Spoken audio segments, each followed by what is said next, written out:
Esta mañana tenemos una vez más el privilegio de abrir las Escrituras en el Evangelio de Lucas. Para aquellos de nosotros que nos están visitando semana tras semana, estudiamos las Escrituras versículo a versículo, explicando la riqueza de la palabra de Dios. El Nuevo Testamento comienza con 4 evangelios, son llamados Mateo, Marcos, Lucas y Juan, y básicamente son relatos de la vida y ministerio de Jesucristo. Cuando son tomados juntos, presentan el panorama completo. El Espíritu Santo inspiró a cada uno de los escritores a escribir, seleccionaron los aspectos de la vida de Cristo que quisieron enfatizar, cada uno de una manera única, viendo la misma gran historia, la misma persona grande y gloriosa, Jesucristo, sin embargo, con matices y perspectivas muy individuales, y cuando usted los compara en su totalidad y los mezcla, usted obtiene la historia completa de Jesucristo. Simplemente es un relato magnífico, y un relato completo de la vida y ministerio de nuestro Señor y Salvador. Resulta que estamos estudiando el Evangelio de Lucas, y el Evangelio de Lucas es rico en su propio derecho porque Lucas es un teólogo. Él es un historiador y él enriquece nuestro entendimiento tanto de teología como de historia, conforme él cuenta la historia de Jesús. Pero en este punto en particular, en el 3 capítulo de Lucas, Jesús todavía no ha emergido en la escena pública. Él todavía no ha comenzado su ministerio, pero de hecho, su precursor, su heraldo, el profeta que vino antes de Jesús, está en la posición primordial de interés. Él es el personaje primordial en esta parte del Evangelio de Lucas. Su nombre es Juan. Él es conocido como Juan el Profeta o comúnmente como Juan el Bautista.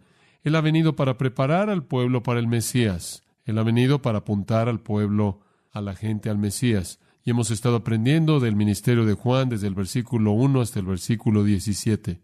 Mediante estándares externos, supongo que el mundo podría juzgar que Juan fue un fracaso. Él no pareció tener una carrera muy exitosa. Él estuvo aislado, para decirlo de manera suave. Él pasó su vida entera y su ministerio entero allí en el desierto de Judea. Su ministerio fue breve, durando alrededor de 1 año, y fue doloroso. Él estuvo en la cárcel durante 1 año, y fatal. Al final de ese año, su cabeza le fue cortada. Entonces él murió como un hombre muy joven, en la primera mitad de sus 30. Y de nuevo, lo digo, a la luz de los estándares del mundo, él podría verse como un hombre más bien oscuro, aislado y no exitoso. La realidad del asunto es que él fue eminentemente exitoso. Jesús dijo de él que él fue el hombre más grande que jamás vivió hasta su tiempo, y él cumplió precisamente y exactamente lo que Dios quiso que él cumpliera, hasta la letra misma, de tal manera que su recompensa eterna estaría completa. Como sabemos, la predicación de Juan fue valiente, fue fuerte, confrontó, él presentó verdades duras al decirle a los pecadores lo que realmente necesitaban oír. Él llamó a toda la gente a arrepentirse, les dijo que si se arrepentían de su pecado, Dios perdonaría sus pecados. Él les dijo que debían creer en el Mesías venidero. Su valentía le costó la vida. Y Juan se convirtió en el primer mártir para Cristo, el primero de muchos a lo largo de los siglos que habrían sufrido y muerto por el Evangelio, y lo hicieron en manos de aquellos que odian el Evangelio y aman sus pecados. Entonces, a la luz de estándares divinos, Juan es noble, para decirlo de manera suave.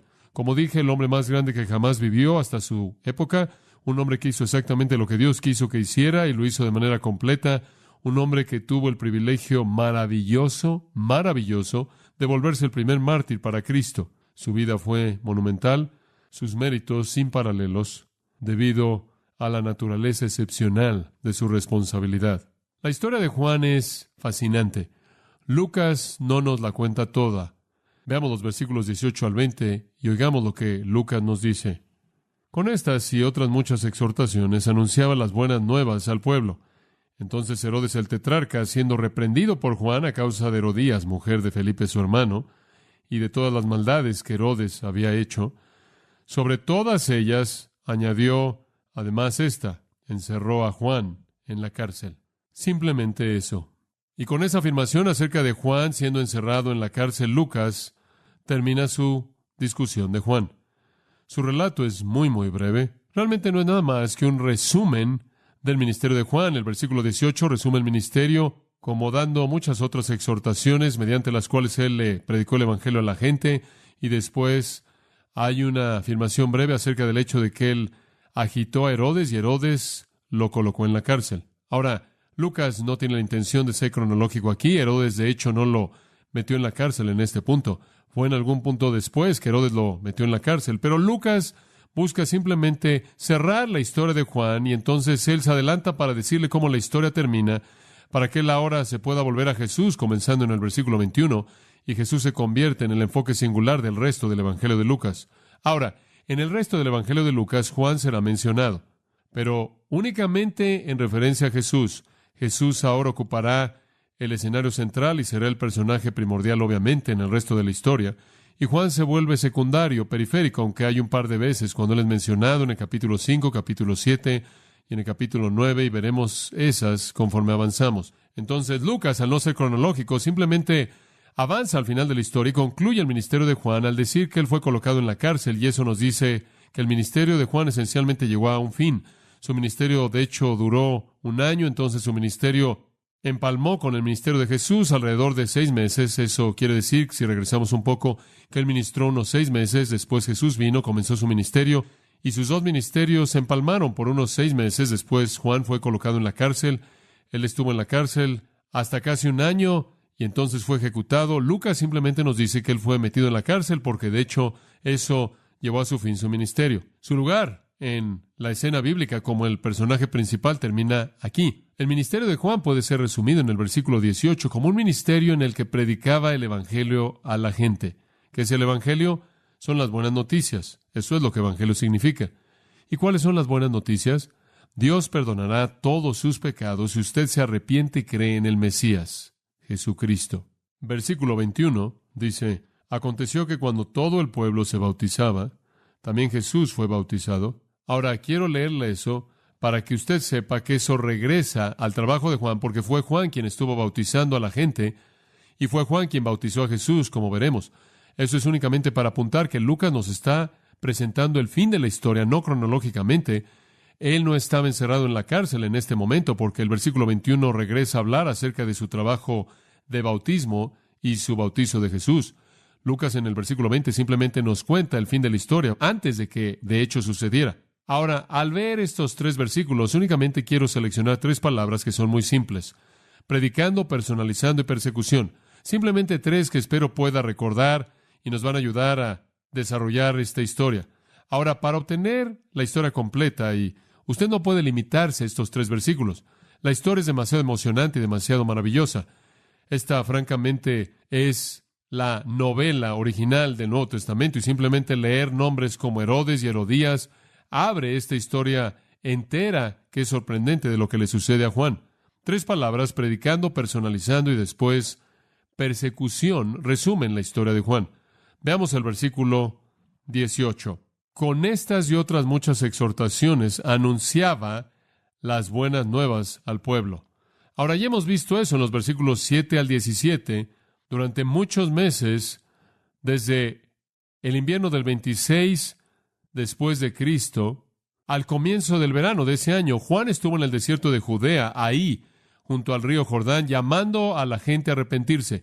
Y usted recordará que toda Jerusalén y Judea estaban saliendo porque estaban emocionados por la venida del Mesías, estaban cansados de la opresión romana y querían que el Mesías llegara y los librara y los liberara. Y entonces están llegando, y cuando oyen que el precursor del Mesías estaba ahí, están preparándose aparentemente para el Mesías. Antes de que el Salvador apareciera en la escena en público, Juan estaba predicando estas buenas noticias de arrepentimiento, y él estaba bautizando al pueblo como un símbolo externo de su arrepentimiento interno. Y esto se estaba llevando a cabo durante unos 6 meses antes de que Jesús, de hecho, se apareciera para que fuera bautizado, para que fuera designado como el Cordero de Dios que quita el pecado del mundo y comenzara su ministerio. Él se apareció, esto es Juan, todo el pueblo en su impiedad terrible, la realidad del juicio eterno. Él les predicó la ira venidera, el infierno eterno, y él predicó que los hombres irían ahí si no se arrepentían sin retraso y creyeran en el Mesías, el Señor Jesucristo. Él advirtió al pueblo que huyeran de la ira venidera. Él les advirtió que no podían ser salvos por el ritual y que no podían ser salvos por la herencia, sino únicamente mediante arrepentimiento de corazón. Y al final de unos 6 meses de ese ministerio, Jesús vino para ser bautizado y veremos eso en la siguiente sección. Juan bautizó a Jesús.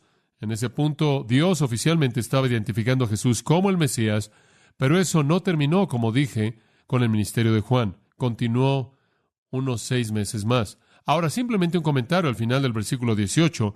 Él anunciaba o le predicaba el Evangelio, las buenas nuevas al pueblo. Claro que se refiere a los judíos. Obviamente son el pueblo que estaba de manera única en la tierra de Israel. Son aquellos a quienes el Evangelio fue traído en primer lugar, claro, pero no estuvo limitado a ellos. Y el Antiguo Testamento, y hemos estudiado eso antes, el Antiguo Testamento indicó que el Evangelio será predicado, las buenas noticias del perdón del nuevo pacto será predicado a todo el pueblo, a todas las naciones, todas las personas. Y una buena ilustración de eso está en el movimiento inmediato del versículo 18 al versículo 19 y la introducción de Herodes, quien fue reprendido por Juan debido a Herodías, la esposa de su hermano. Ahora, Herodes no fue un judío, él era un edomita, no un judío.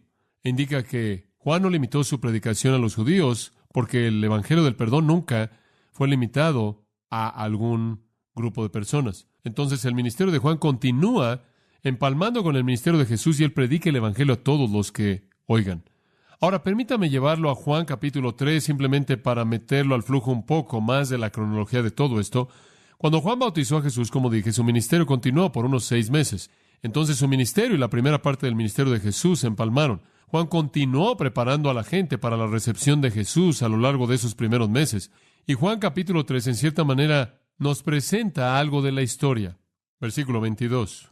Después de esto vino Jesús con sus discípulos a la tierra de Judea, y estuvo allí con ellos y bautizaba. Versículo 23. Juan bautizaba también en Enón, junto a Salim, porque había muchas aguas ahí, venían y eran bautizados, porque Juan no había sido aún encarcelado. Simplemente quiero presentar la nota de que el ministerio de Juan continuó. Juan siguió predicando y bautizando. Jesús comenzó a predicar y bautizar, y sus ministerios se empalmaron hasta que Juan fue arrojado a la cárcel. Viene algo de diálogo con respecto al ministerio de Juan. Versículo 25. Entonces hubo discusión entre los discípulos de Juan y los judíos acerca de la purificación. Y vinieron a Juan y le dijeron: Rabí, mira que el que estaba contigo al otro lado del Jordán, de quien tú diste testimonio, bautiza, y todos vienen a él. Ahora, aquí hay algunos de los discípulos de Juan y le están diciendo: mira, Jesús ha comenzado su ministerio, al que apuntaste, y todo el mundo está saliendo a Jesús. Hay algo de una especie de herida personal, algo de celos quizás, porque la multitud está comenzando a concentrarse en el Mesías y Juan está comenzando a perder esa prominencia que él tuvo, y ciertamente así debería ser. Pero Juan lo sabía, y él les respondió, versículo 27, y dijo: no puede el hombre recibir nada si no le fuere dado del cielo. Vosotros mismos me sois testigos de que dije: yo no soy el Cristo, sino que soy enviado delante de él. ¿Se acuerda de que la semana pasada que le dije que Juan nunca dijo ser el Mesías, y aquí él afirma que él nunca dijo ser el Mesías? Él dijo: les he dicho siempre que no soy el Mesías, sino que he sido enviado delante de él. Y después en el versículo 29 él lo ilustra de otra manera. El que tiene la esposa es el esposo, mas el amigo del esposo que está a su lado y le oye se goza grandemente de la voz del esposo. Él está diciendo: miren, yo soy como el hombre de honor, soy como el amigo del novio. Me da gusto que el novio disfrute a la novia, no tengo celos. En otras palabras, tengo que cumplir con una responsabilidad. Yo no soy el personaje principal aquí. Y después, en el versículo 30, lo resume en esa gran afirmación: es necesario que él crezca, pero que yo mengüe. Yo estoy en el extremo decreciente de esto. Yo estoy desvaneciéndome y él está ascendiendo al lugar apropiado. Este es un gran testimonio por parte de Juan de la preeminencia de Jesucristo. Juan comienza a desvanecerse. Jesús entra más al frente. Juan comenzó su ministerio en la tierra de Judea y Jesús también está en la región de Judea bautizando. De hecho, a sus discípulos, los discípulos de Jesús estaban llevando a cabo el bautismo. De hecho, físicamente lo estaban haciendo, pero el bautismo estuvo asociado con la predicación de Jesús. Estos ministerios que empalmaron continuaron debido a que Juan aún no había sido metido a la cárcel, pero él estaba desvaneciéndose. Juan no tuvo celos, Juan manifestó únicamente humildad. Él exaltó de manera clara a Jesucristo como superior a sí mismo. Él no estaba en competencia con Jesús en absoluto. Y él da 6 razones para la superioridad de Jesús. Esta es una gran sección. 6 razones para la superioridad de Jesús en los versículos 31 en adelante. Primero, su origen celestial. Él, versículo 31, el que de arriba viene. Él está diciendo: miren, él vino de arriba. Él vino de abajo. Esta es una afirmación de su deidad. Y cosas terrenales habla. El que viene del cielo es sobre todos. Yo soy humano, yo soy terrenal, Él es celestial. Y ese es el primer punto de su superioridad. El segundo viene en el versículo 32. Y lo que vio y oyó, esto testifica, y nadie recibe su testimonio. Lo que Él está diciendo ahí es que Él es omnisciente. Él conoce cosas que nadie conoce. Él conoce verdad que ninguno de nosotros conoce. Él conoce verdad divina, personal y experimentalmente. Versículo 33. El que recibe su testimonio, atestigua que Dios es veraz. Lo que Él quiere decir con eso es que Él conoce la mente de Dios. Él tiene la mente de Dios. En el versículo 34 Él añade, porque el que Dios envió, las palabras de Dios habla, pues Dios no da el Espíritu por medida. Eso quiere decir que Él tiene un origen celestial, Él es omnisciente, Él conoce verdad divina, personal y experimentalmente. Él conoce la mente de Dios y la palabra de Dios, habla las palabras de Dios, y Él es uno con el Espíritu de Dios de una manera ilimitada. Esto es, Él ha recibido el Espíritu sin medida. Él tiene la plenitud del Espíritu, obviamente, porque Él es Dios. Él comparte la naturaleza esencial con los otros miembros de la Trinidad. En el versículo 35, Él añade que Él es el verdadero heredero de Dios. El Padre ama al Hijo y todas las cosas ha entregado en su mano. Yo no soy el heredero de Dios, su Hijo es su heredero. Y después, versículo 36, solo Él es el Salvador. El que cree en el Hijo tiene vida eterna. Usted puede creer en Juan y usted no va a tener vida eterna, pero el que cree en el Hijo tiene vida eterna. Pero el que rehúsa creer en el Hijo no verá la vida, sino que la ira de Dios está sobre él. Entonces Juan presenta este discurso monumental acerca de la naturaleza esencial de Cristo, lo cual lo aparta de sí mismo. Él es de origen celestial, Él es omnisciente con respecto a la verdad, Él conoce la mente de Dios y la palabra de Dios, Él tiene el Espíritu de Dios sin medida, esto es, Él es uno con el Espíritu de Dios, Él es el verdadero heredero de Dios y solo Él es el Salvador. Entonces, hay una transición que se está llevando a cabo conforme la vida y ministerio de Juan comienzan a desvanecerse y Jesús comienza a ascender, y así es exactamente como debe ser. Y Juan lo resume diciendo, es necesario que Él crezca, pero que yo mengüe. Ahora, en Mateo, pase a Mateo 4 por un momento, conforme construimos la historia, una de las cosas que disfruto, probablemente usted lo sabe, es estudiar los evangelios así y colocar las piezas del rompecabezas. Esto es lo que hice la mayor parte de esta semana. Estaba uniendo todas las partes de este rompecabezas para que pudiéramos tener el flujo cronológico de este ministerio de Juan y cómo interactuó con el trabajo de Jesús. Los ministerios están empalmando. Jesús atraviesa por su bautismo. Después de el bautismo de Jesús, Él enfrentó su tentación. Él tuvo algo de tiempo al principio del ministerio y ministraron juntos en dos lugares diferentes. Hubo un ministerio que decreció en el caso de Juan y un ministerio que ascendió o se incrementó en el caso de Jesús. Y después, Mateo 4:12. Mateo 4:12 dice, cuando Jesús oyó que Juan estaba preso, volvió a Galilea. Ese es un versículo clave. Aquí es en donde Jesús inicia su ministerio público en su totalidad. Él tuvo un ministerio, fueron las primeras etapas del ministerio que empalmaban con Juan, pero una vez que Juan fue a la cárcel, ese fue el fin del ministerio de Juan. Él nunca salió de la cárcel. Una vez que él fue a la cárcel, Jesús entonces entró a un ministerio público completo. El trabajo del gran profeta se acabó.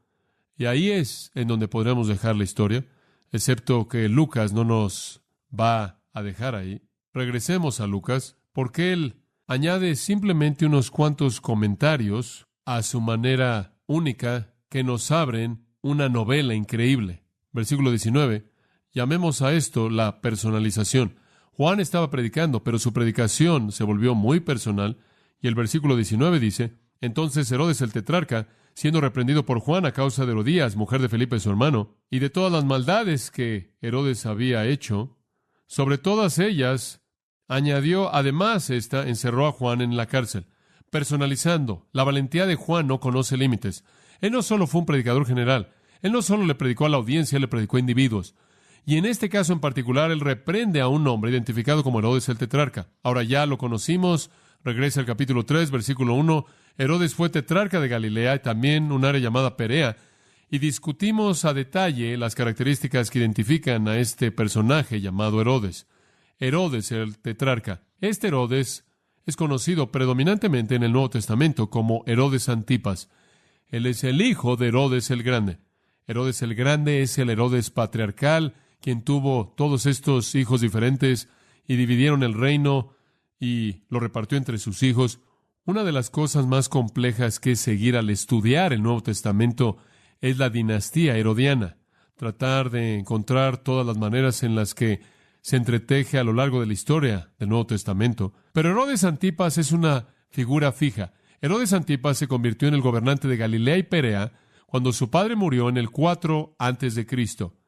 Y él gobernó durante 42 años. Entonces, desde el 4 antes de Cristo, usted sabe, hasta alrededor del 39 después de Cristo, usted tiene a este hombre como el rey títere, no obstante el rey, sobre el área de Galilea y Perea. Eso es mucho tiempo que incluye el ministerio entero de Jesucristo. Desde el nacimiento de Cristo hasta la muerte de Cristo, este hombre estuvo en el poder. Él fue el hermano de Arquelao. Arquelao fue otro hijo de Herodes, cuyo territorio más tarde se le dio a otro Herodes llamado Herodes Agripa. Este Herodes el tetrarca, o Herodes Antipas, es el Herodes conocido del que usted lee cuando usted lee el Nuevo Testamento. Él no fue judío, como dije, él era edomita o un descendiente de Saúl, y en ese sentido, él era menospreciado. Y él fue odiado por los judíos porque él construyó su ciudad capital, Tiberias.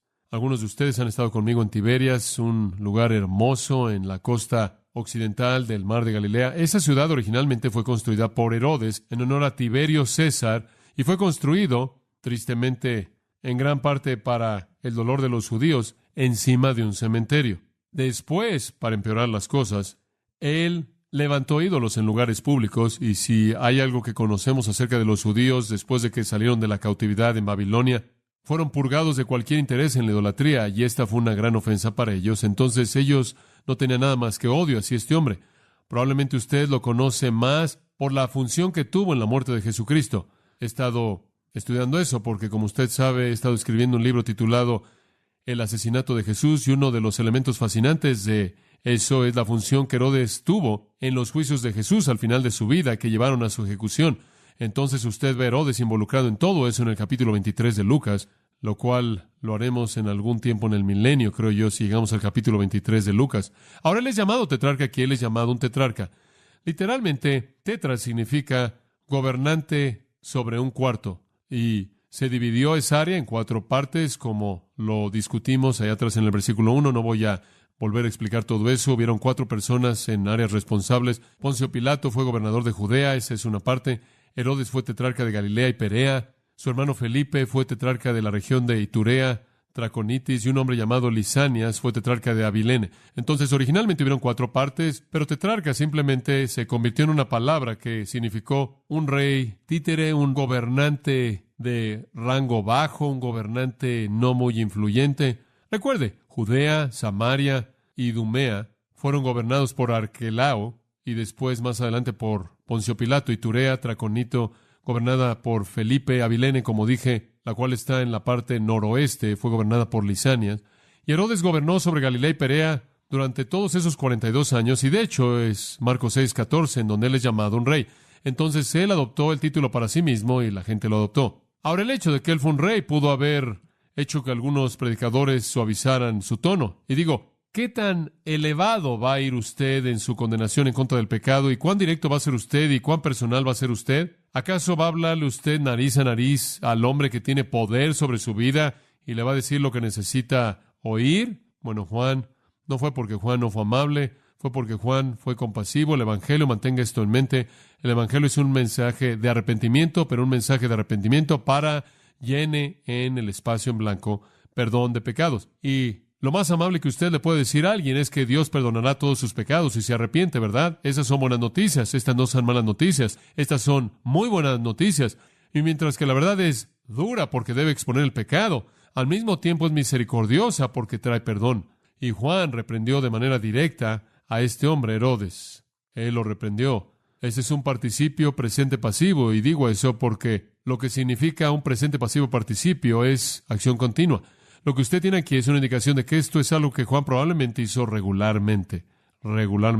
Él exhibió continuamente el pecado de este hombre. Él desafió la moral de este gobernante. Él desafió la moral de este edomita. Y dice al final del versículo 19, y de todas las maldades que Herodes había hecho, y ni siquiera son enlistadas para nosotros. Usted puede estudiar la historia por sí mismo y usted descubrirá que la vida del hombre haría una marca negra en un pedazo de carbón. Pero había una cosa que sobresalió en todo esto, y eso es indicado en el versículo 19, por Herodías, la esposa de su hermano. Ahora, los problemas matrimoniales no fueron algo nuevo para los Herodes. Herodes el Grande, está listo para escuchar esto, tuvo 10 esposas. 10 esposas. Entonces, realmente no esperaremos que su hijo Herodes Antipas tuviera un estándar muy elevado de conducta sexual o del matrimonio, y no lo tuvo. Y esta historia de Herodes y Herodías es la primera novela en el Nuevo Testamento. Ahora, permítame contarle un poco de él. Herodes fue poderoso. Herodes estaba gobernando bajo la autoridad de el César. Él, de hecho, gobernó esa área, Galilea y Perea, desde la costa del Mediterráneo en el norte al este del Jordán, desde el mar de Galilea en el norte hasta la punta de abajo del Mar Muerto. Entonces, esa es el área en donde Herodes estuvo gobernando, Judea. Samaria estaba en la costa oeste, el mismo lugar en donde Juan ministró. Entonces, Juan realmente estaba confrontando a su propio dictador, a su propio gobernante.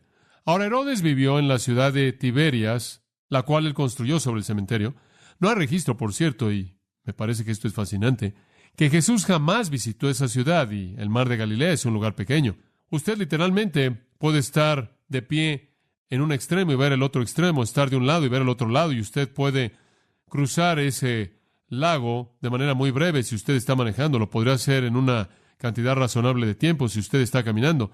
No es un área realmente muy grande, entonces cuando usted lo piensa, Jesús habría estado muy cerca de todas las ciudades y aldeas alrededor de esa área. Sin embargo, en su vida entera de ministerio en Galilea, él ni una vez se reporta que él fue a la ciudad de Tiberias.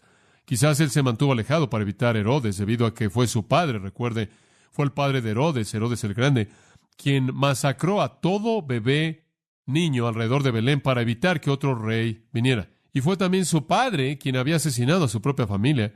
Él asesinó a gran parte de su propia familia. Fue su padre quien había asesinado a todos los líderes en la tierra porque él temía que pudieran quitarle el trono aún después de que estuviera muerto. Y él también asesinó, y esto es sorprendente, al Sanedrín entero. Su padre fue un asesino y un homicida. Y bien podría ser que en un esfuerzo por no contribuir a la situación y no elevar la hostilidad de Herodes hacia sí mismo, que Jesús simplemente evitó eso, queriendo ser fiel con la agenda divina para morir únicamente cuando fue el propósito del Padre que él muriera. Pero aquí dice que Juan confrontó a este hombre impío, este hombre malo cuya lista de impiedad es demasiado larga como para que Lucas inclusive la escriba. Es simplemente suficiente decir que hubo una grande acumulación de impiedad, todas las maldades, nos dice Lucas. Este hombre, en medio de toda esta impiedad, tuvo un pecado en particular que era abierto y público, y tuvo que ver con su relación con una mujer llamada Herodías, quien fue la esposa de su hermano. Ahora, para entender la historia, pase a Mateo capítulo 14. Mateo capítulo 14, usted va a descubrir que esto es fascinante. Vamos a ver si podemos avanzar a lo largo de esto. Mateo 14:1. En aquel tiempo Herodes el tetrarca oyó la fama de Jesús. Ahora, cuando llegamos a Mateo 14, Jesús ya comenzó su ministerio y Juan ya ha sido metido en la cárcel y Juan ya está muerto. Muy bien. Cuando usted llega al capítulo 14 de Mateo, todo eso está en el pasado. Pero cuando Herodes oye de Jesús, está comenzando a llegarle a él. Jesús había estado ministrando desde su bautismo ahora. Probablemente más de un año ha pasado. Juan ha sido encarcelado, probablemente ha estado en la prisión ahora. Bueno, no sabemos exactamente por cuánto tiempo. Él ha sido ejecutado. Todo eso está en el pasado. Ahora Jesús está ministrando. Juan está fuera de la escena. Herodes está viviendo en el lujo. Herodes está viviendo en su pereza opulenta, poniendo poca atención. Él, de cualquier manera, no fue un judío. Los 12 están predicando. Hay predicación llevándose a cabo por parte de Jesús y los 12. Hay sanidades. Se están liberando a personas de demonios y está comenzando a agitar al país. Y los judíos, como usted sabe, resienten a Herodes grandemente y él también lo resiente. Los judíos lo resienten por muchas razones. Él fue el hijo de la cuarta esposa de Herodes, Maltase, quien fue una samaritana. Ahora, si usted sabe algo acerca de cómo los judíos pensaban acerca de los samaritanos, usted sabe por qué ellos habrían odiado este producto de una mujer samaritana, y un padre edomita. No podía ser más malo que esto. Los edomitas fueron maldecidos en el Antiguo Testamento y los samaritanos fueron odiados porque los samaritanos fueron una raza de personas que fueron el producto de judíos que fueron desleales al judaísmo, que se habían casado con paganos y habían producido la raza no pura llamada samaritanos. Y los odiaban tanto que cuando alguien en el sur quería ir al norte, evitaban el país de Samaria porque no querían colocar sus pies en esa tierra maldecida. Esa es la razón por la que fue tan increíble y asombroso que Jesús reveló primero quién fue Él y predicó el Evangelio a una mujer samaritana. De todas las cosas. No solo era asombroso que Él habló a una mujer, sino que una mujer samaritana. Odiaban a los samaritanos. Y estaba Herodes el tetrarca, el hijo de un edomita, que fueron maldecidos en el Antiguo Testamento, y una mujer samaritana que fue odiada por los judíos, una descendiente gentil odiada de Saúl, que se había casado con una samaritana menospreciada, especialmente repulsivo para los judíos. Pero para este tiempo él está en su año 32 de gobierno, y él oyó de Jesús, y él está turbado por esto, y notará cuán turbado está en el versículo 2. Este es Juan el Bautista. Ha resucitado de los muertos, y por eso actúan en él estos poderes. Hombre, este es un hombre paranoico. Él piensa que Jesús es Juan el Bautista resucitado de los muertos. Él ha regresado de los muertos. Adivine por qué. Si él ha regresado de los muertos, ¿qué cree usted lo que está buscando? Herodes cree que lo está buscando a él. Después de todo, él es el que le había cortado la cabeza. Ahora, Herodes no originó esa idea de que Jesús fue un Juan resucitado. Herodes no fue el origen de esto. En Lucas 9:7, Herodes el tetrarca oyó todo lo que estaba sucediendo. Él estaba grandemente sorprendido porque se dijo por algunos que Juan había resucitado de los muertos. Entonces se había esparcido la idea de que este podría ser Juan que había resucitado de los muertos.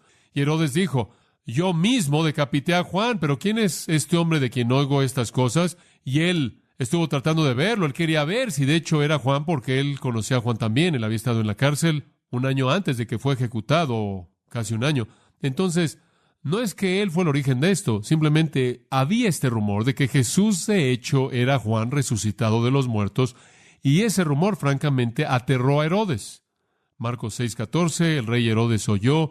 Su nombre se había llegado a conocer bien. La gente estaba diciendo: Juan el Bautista ha resucitado de los muertos, y esa es la razón por la que estos poderes milagrosos están operando en él.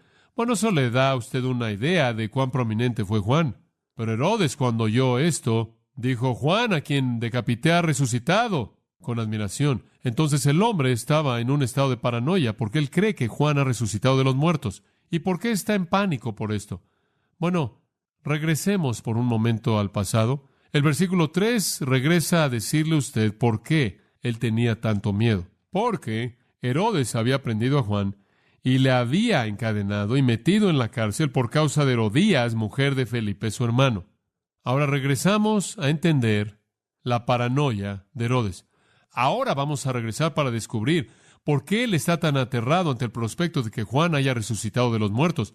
Ahora, simplemente un comentario al margen. Juan no resucitó de los muertos. Jesús no es un Juan resucitado. Jesús es Jesús, mayor que Juan, como Juan lo señaló en el 3 capítulo del Evangelio de Juan, que le leí a usted antes. Pero esto nos da la historia. Cuando Herodes arrestó a Juan, él lo encadenó y lo colocó en la prisión debido a Herodías, la esposa de su hermano Felipe. Porque Juan había estado diciendo repetidamente: no te es lícito tenerla. Usted tiene que amar a Juan. Me encantaría que tuviéramos algunos Juanes que se pusieran de pie ante la gente prominente. Y él se mantuvo diciendo esto en público: esto no te es lícito, esto no está bien, no puedes tener esta mujer. Ahora, la valentía de Juan fue un llamado al arrepentimiento. Él está llamando a este hombre a arrepentirse de este pecado. Y él le va a decir, claro, en este proceso que hay perdón. Si este rey, no muy importante, pagano, impío, se arrepiente, Dios lo perdonará y su alma eterna será salva. Un poco de trasfondo. Nos dice en el versículo 3 que Herodías es la esposa de su hermano Felipe. Ahora, simplemente trate de seguir esto si usted puede. Este es un examen. Herodes estuvo casado en ese entonces con la hija del rey de los árabes de Nabatea. Aretas fue el rey. Herodes se había casado con su hija. Pero Herodes tuvo un hermano en Roma llamado Felipe. Él tuvo dos hermanos llamados Felipe. Uno fue Felipe el tetrarca, que estaba gobernando en esa área, como mencioné. Traconito e Iturea. Pero él tuvo otro hermano llamado Felipe, que estuvo en Roma. Él fue un ciudadano privado. En cierta manera fue un hombre de negocios, él no tuvo ningún gobierno, y él fue desheredado. Él nunca recibió nada de su padre, Herodes el Grande, tierra ni gobierno, porque él fue muy, muy menospreciado, aparentemente por su propia madre. Entonces, hubo mucho de eso en la familia de Herodes, debido a que hubieron 10 esposas y estos hijos que nacieron de todas estas mujeres diferentes. Entonces, hubieron 2 Felipes. De hecho, fueron medios hermanos. Uno fue un gobernante y uno fue un ciudadano privado en Roma. Bueno, el Felipe de Roma tuvo una esposa llamada Herodías. Escuche esto. Ella fue la hija de otro hijo de Herodes el Grande por otra mujer. Entonces, su esposa es su media hermana. Esto es realmente terrible. Felipe estaba a una generación de distancia de los lomos de Herodes el Grande. Me imagino que ella está a 2 generaciones de Herodes el Grande, entonces están conectados de esa manera. Esto es incesto. Entonces, Juan ciertamente tuvo todo derecho de condenar este matrimonio. Él pudo haber condenado el matrimonio con Felipe, porque de hecho Felipe estaba casado con su media hermana, y esto era lo que constituía incesto por cualquier definición. Es muy claro que hay más que eso, no obstante, porque para que Herodes se casara con esta mujer, él tuvo que divorciarse de su propia esposa después de que había seducido a esta mujer. Entonces había adulterio involucrado, hubo divorcio involucrado, hubo una relación incestuosa involucrada.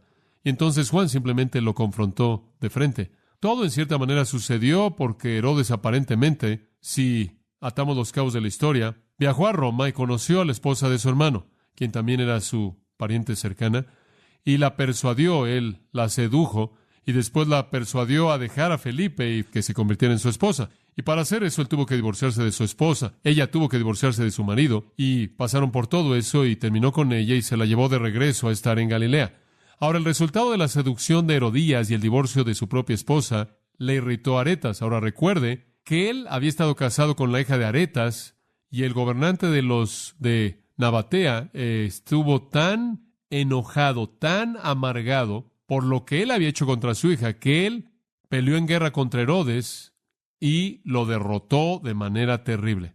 Y Josefo, el historiador, dice que algunos de los judíos pensaron que la destrucción del ejército de Herodes vino de Dios, y eso de manera muy justa, como un castigo por lo que él le había hecho a Juan.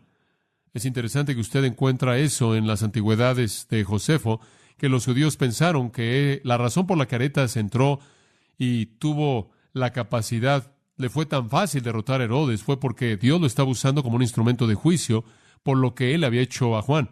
Bueno, esto solo fue el comienzo de los problemas de Herodes. Él había causado divorcio, él había cometido incesto, pero Herodías fue una maldición para él. Cuando Calígula llegó al trono en Roma, el Felipe que había sido tetrarca murió, y Calígula se lo dio a otro Herodes llamado Herodes Agripa. Usted lo conoce en Hechos 12. Esto motivó a Herodías a los celos amargos. Entonces ella forzó a Herodes Antipas a que fuera a Roma a tratar de buscar el título de rey para que ella pudiera ser llamada oficialmente reina por parte de Roma. Herodes se resistió, pero ella ganó. Él navegó y fue porque ella lo forzó a ir para que fuera a tratar de convertirse en el rey. Agripa lo había derrotado ante Calígula y perdieron. Y no solo perdieron, sino que Calígula tomó la provincia de Herodes, tomó el poder de Herodes, toda su riqueza, y lo expulsó al exilio con Herodías, hasta que él murió. Entonces realmente fue un día amargo cuando Herodes sedujo a Herodías. Le costó amargamente. Ahora todo esto, y usted no necesita conocer más que eso, probablemente ni siquiera necesita conocer todo eso. Lo único que necesita conocer es divorcio, seducción, incesto, y Juan lo enfrenta, lo confronta cara a cara y lo hace de manera repetida. A.T. Robertson dijo, le costó su cabeza, pero es mejor tener una cabeza como la de Juan y perderla que tener una cabeza común y corriente y mantenerla. Veamos la parte de la prisión. En Lucas 3:20 dice que Herodes lo metió a la cárcel, lo encerró en la cárcel. Pero comienza diciendo, sobre todas ellas añadió además esta. En otras palabras, si usted ve al final del versículo 19 todas las maldades que Herodes había hecho, sobre todas ellas añadió además esta. Y aquí la construcción griega significa la impiedad, la maldad de corona, la maldad de coronación, de todas las cosas malas, impías, viles que este hombre había hecho, seducción, incesto, etcétera. Todas las otras cosas no son mencionadas aquí. Él añadió esta. Encima de todo eso, aquí está la que coronó todo. Encerró a Juan en la cárcel. Josefo dice que fue en el fuerte Macareo. El fuerte Macareo estaba a más de 8 kilómetros al noreste del Mar Muerto. Tenía 2 calabozos en donde Juan, como dije, pasó hasta un año, y también tuvo un palacio de verano, porque en el área habían algunos manantiales de agua caliente, entonces fue un buen lugar en donde pasar tiempo. Él tuvo un palacio de verano ahí, él también tuvo los calabozos ahí, y ahí es en donde él colocó a Juan. Creo que usted podrá decir lo que William Barclay dice, que es verdad. Siempre es peligroso reprender a un déspota oriental. Podría hacerlo aún en la actualidad. Y mediante su reprensión, Juan firmó su propia sentencia de muerte. Entonces, de regreso a Mateo 14, versículo 5. Dice que quería matarle. Herodes quería matar a Juan una vez que lo tuvo en la cárcel, pero temía al pueblo. Después de todo, el país entero pensaba que él era el precursor del Mesías. Habían estado saliendo ahí para bautizarse, lo habían oído predicar. Lo tenían como un profeta verdadero. En este punto, Herodes habría matado a Juan, porque él estaba tan enojado por el insulto de la culpabilidad que Juan había colocado sobre él. Pero él temía las consecuencias. Entonces él termina manteniéndolo en la prisión casi un año, porque él tiene miedo de la respuesta y el clamor públicos. Pero eso no fue suficiente para Herodías. Si Herodes estaba apenado, entonces Herodías aparentemente estaba más apenada. El versículo 6 cuenta la historia sorprendente. Pero cuando se celebraba el cumpleaños de Herodes, la hija de Herodías danzó en medio y agradó a Herodes. Ahora, todos conocemos esta historia terrible. Para llenar los espacios en blanco, Marcos 6:19, Herodías estaba enojada en contra de Juan y quería matarlo, y no lo podía hacer, porque Herodes temía a Juan, sabiendo que él era un hombre justo y santo, y lo mantuvo a salvo. Y cuando él oyó, él quedaba perplejo, pero él solía disfrutar escucharlo. Sorprendente. Herodes sabía que él era un hombre santo, él sabía que él era un hombre justo, y le gustaba escucharlo, y lo mantuvo a salvo. Entonces, por ese tiempo, Herodes se convirtió en su protector. ¿Sabe una cosa? Ese es un honor real para la integridad de este hombre, Juan, que inclusive el hombre que él confrontó sabía que él era justo y sabía que él era santo, pero Herodías lo quería muerto. Entonces, en el cumpleaños de Herodes, la hija de Herodías bailó ante ellos y agradó a Herodes. Agradó es un eufemismo para emoción sexual. Las danzas que estas niñas bailaban eran inmorales, seductoras, provocativas, bailes sin vergüenza. En cierta manera pasó así. Hubo una fiesta con mucha bebida y fiesta, y conforme se embriagaban más y más, sacaban a las niñas que bailaban. Una fiesta de cumpleaños en ese mundo antiguo era únicamente para los hombres. Por así decirlo, era una despedida de soltero. Fiesta, embriaguez, que llegaba a su clímax mediante estimulación sexual por parte de bailarinas. Realmente, que una princesa hiciera esto era sorprendente, pero hacer esto era algo común. Herodías estuvo dispuesta a tomar a su hija y hacer esto para incitar a Herodes, porque ella quería venganza contra este hombre quien la había avergonzado públicamente. Josefo nos cuenta el nombre de la hija, ¿se acuerda usted? Salomé. Eso no está en la Biblia, pero Josefo, el historiador, nos cuenta eso. Entonces, el cumpleaños de Herodes, Herodotus Dais, llegó a ser un proverbio para festivales con excesos en los días de la antigüedad en la historia romana. Esta fue una fiesta desenfrenada que tuvo este hombre. Ella aprendió sus lecciones incestuosas muy bien. Por cierto, Salomé, según Josefo, más tarde se casó con su tío. Agradó a Herodes, encendió su fuego. En su estupor de embriaguez, de glotonería, él fue seducido, perdió toda la dignidad, perdió toda la sensibilidad, perdió toda la racionalidad.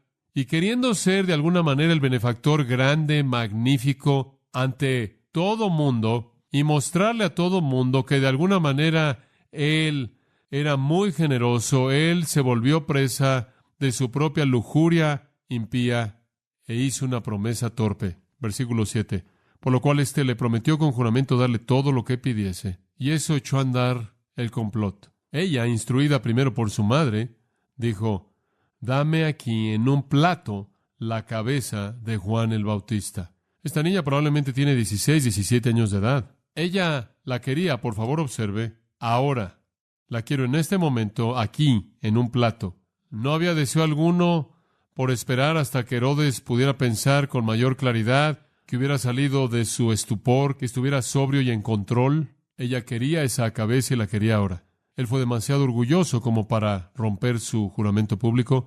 Él estaba tratando de mostrar cuán magnánimo él era, lo magnífico que era, y él se había colocado en una esquina. Su insensatez le iba a causar cometer un crimen enorme en contra de un hombre que él sabía que era piadoso, en contra de un hombre que sabía que era santo, en contra de un hombre que él sabía que hablaba la verdad, porque él conoció la verdad por lo que Juan lo confrontó. Él es impotente moralmente, él es un necio, él es débil, él está en orgullo, su copa está llena de iniquidad y el costo de casarse con esta mujer ahora ha llegado a grandes alturas. Y entonces en el versículo 9, entonces el rey se entristeció, pero a causa del juramento y de los que estaban con él a la mesa, realmente no quieres quedar mal con los invitados. ¿No es sorprendente lo que motivó a este hombre? Usted puede ver la ausencia total de virtud. Él estaba más preocupado por su reputación entre sus invitados, el resto de los borrachos que estaban ahí. Entonces, el hombre borracho, lleno de lujuria, seducido por la hija de su esposa, cayó en una falta de valentía torpe, terminando en que él asesinara al hombre de Dios. Versículo 10. Y ordenó decapitar a Juan en la cárcel. Y fue traída su cabeza en un plato y dada a la muchacha, y ella la presentó a su madre. Qué manera tan horrenda de terminar la fiesta. Mateo Bradus escribió: cuando el plato fue traído con la cabeza sangrando sobre él, sin duda alguna, ella la tomó de manera temblorosa en sus manos, no fuera que una gota de sangre manchara su vestido de gala, y se la llevó a su madre, como si le estuviera trayendo algún tipo de platillo selecto de la mesa del rey. No era raro traer la cabeza de alguien que había sido matado a la persona que la había ordenado, como una prueba segura de que el mandato había sido obedecido. Cuando la cabeza de Cicerón fue traída a Fulvia, la esposa de Marco Antonio, ella le escupió y, sacando la lengua que se había opuesto de manera tan elocuente y había condenado a Antonio, ella perforó esa lengua con su pasador del cabello con gestos amargos. Jerónimo se refiere a este incidente y dice que Herodías hizo lo mismo con la cabeza de Juan. Le escupió, le jaló la lengua y la perforó. Entonces, este deseo impío por parte de los Herodes por callar al hombre de Dios. Juan fue asesinado alrededor de un año después de que había estado en la cárcel, asesinado, y su ministerio y su vida se acabaron. Pero créame, él pasó a su recompensa gloriosa y él permanece como un modelo permanente de predicación fiel, sin concesiones. ¿No es cierto?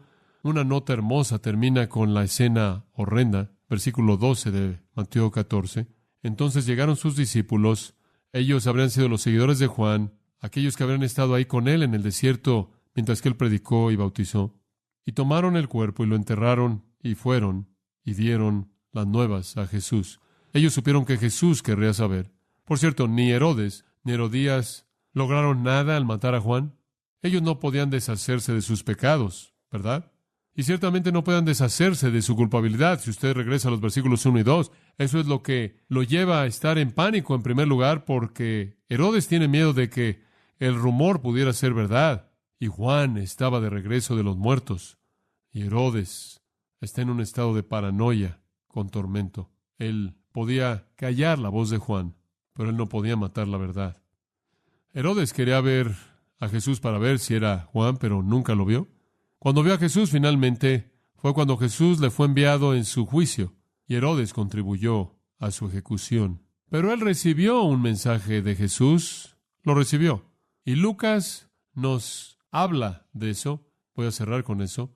Él recibió un mensaje de Jesús, como dije, Jesús nunca lo vio. Lucas 13:32, veremos esto más adelante, pero es una especie de adelanto. El versículo 31 dice, llegaron unos fariseos diciéndole a Jesús, sal y vete de aquí, porque Herodes te quiere matar. Más vale que te vayas de aquí, Jesús. Herodes te quiere matar. Y les dijo, id y decid a aquella zorra. Vayan y díganle, he aquí echo fuera demonios y hago curaciones hoy y mañana, y al tercer día termino mi obra. Sin embargo, es necesario que hoy y mañana y pasado mañana siga mi camino, porque no es posible que un profeta muera fuera de Jerusalén. ¿Sabe usted lo que está diciendo? Tú mataste a Juan, amigo mío, pero no me puedes matar hasta que se acabe mi obra. Herodes eventualmente participó en su ejecución, pero no pudo participar hasta que